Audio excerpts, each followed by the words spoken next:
So hello and welcome to this week's angling blog. This week you join me back out on the banks of the river and we're in search of silvers on the stick float. You can see here a beautiful little glide, plenty of cover, and yeah, it's been a great little start to the season. Those wanting the barbel, don't worry, I'm going to be going down the River Severn shortly and hopefully we can get some of them videos on the channel. But today we're back out on the stick float for those silvers. See, the river's got a little bit of pace from some overnight rain. I'm going to be putting the maggots in front of us here, a hemp round about here, and we're just going to run that stick float over the top. Let's waste no time at all. It's about 5 o'clock in the morning. Let's have a look at the side tray and then we'll make a start. So looking at the side tray, we've got some corn if we want to target some better quality fish, and we do know the chub love that corn, don't we? We've got plenty of Hinders hemp, and that's the pre-prepared stuff. And we've got plenty of red maggot as well. Mixed up some ground bait, and that is the polycrumb.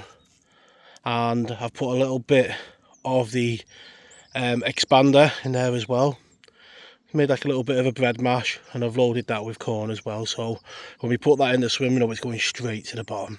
Setup wise, we've got my 17-foot carbon active rod, and again that's just for getting out in front of these reeds here down the margin. I was tempted to bring my glide because there are some quality fish about as well. We've got a reel there loaded with 4-pound line. That's down to a 0.6 gram cord and fine line afloat, nice and stable in the water. And the good thing about these is the tips and the base seem to be similar, so if you want to go up in weight, you don't have to take the whole rig down. You can just slot the float into the rubbers that are already there. That's down to a bulk shot of number 4 Dinsmore weights, just above the hook link. And that's because we're going to be targeting fish to begin with in them lower layers. If we want to try and target them falling through the water, we can just string that shot out. But we're going to start nice and simple with a bulk shot. And then I've got a 4-pound hook link, and that's down to a size 16 hook. The first cast of the day, always a magical one. And the bird singing around us, that wood pigeon tooting away. That's how you want to start. Been putting a bit of bait in at the start, just feeding a bit into the swim as I've been setting up, and no surprise, straight away there's a chublet on that bait. Well, that's the way you want to start a session, most definitely. A chublet coming straight to them maggots we've been feeding while I've been setting up. And that's a great tactic that you can do while you're setting up, just feed the swim. If you've got an idea of the swim, then put a bit of bait in. And at the start there's normally a hungry chublet if they're about waiting. Just into the second one, I just left a float in the edge. There's be 1 or 2 fish about, most definitely. 2 pristine little chublets to start the day. It's beautiful, just sat here, first light, to give a lovely day. So it's going to be hopefully nice and overcast. We can keep the bites coming, but a great little start to the session. Is a bite of chuck at the moment. That float's just buried again straight away. Feels like another chublet. You see a decent sized one. We keep them coming today. Have a very nice net. And again in mint condition, a lovely pup chub. And great fun on that rod. We're just starting in the early light to build the swim. Feeding a bit of maggot, a bit of hemp and a few grains of corn to begin with, and trying to work out that line.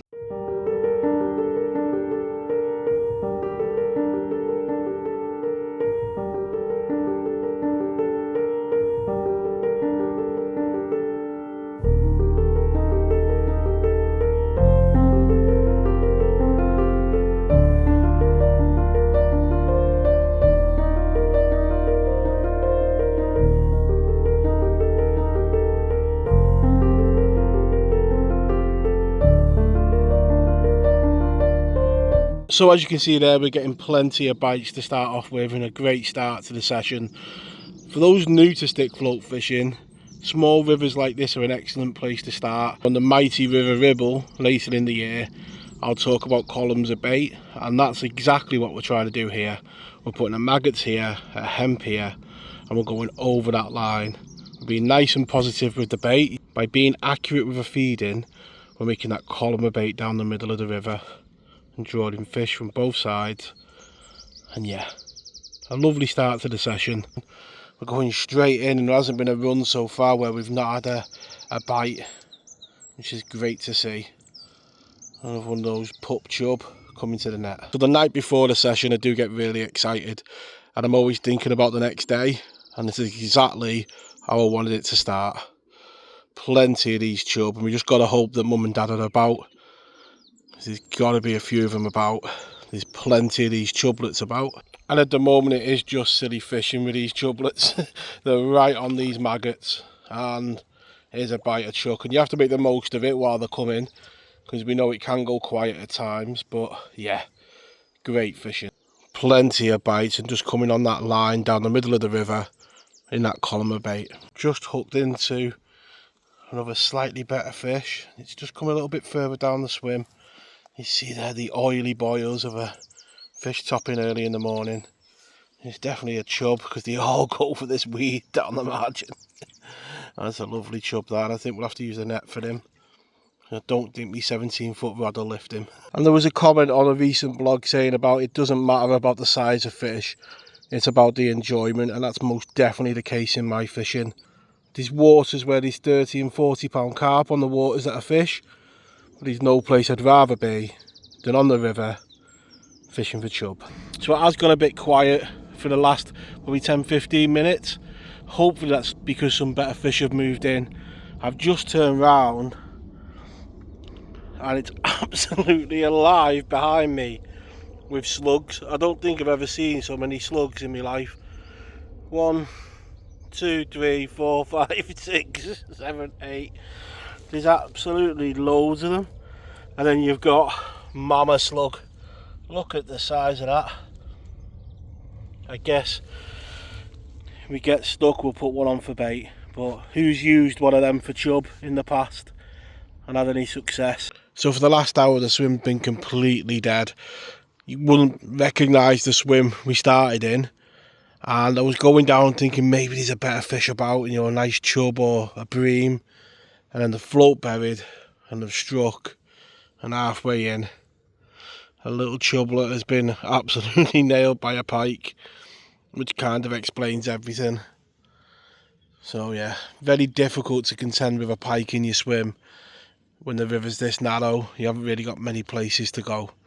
So I'm going to do my best now to try and get a bite, keep persevering, but I'll play a bit of footage now. When yesterday I went out on the bank with Joshua and my cousin's little lad, Owen, and we went in search of a roach on the bank.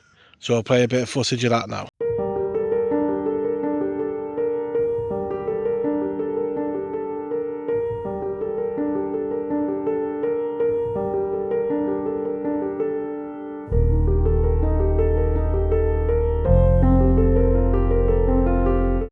So that pike really did put pay to any action in that last swim.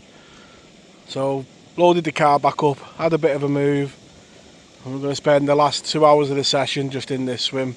I'm watching Joshua and Owen yesterday catching some lovely roach on the whip.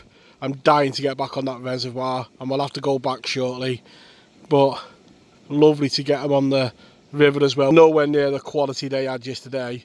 They really did do fantastic in really tough conditions. So as we come towards the end of the session, that's a beautiful roach that. It's been tough on the bank today with that pike in the swim, but it could be worse. We could have blanked. And we've had plenty of bites today and a bend in the rod.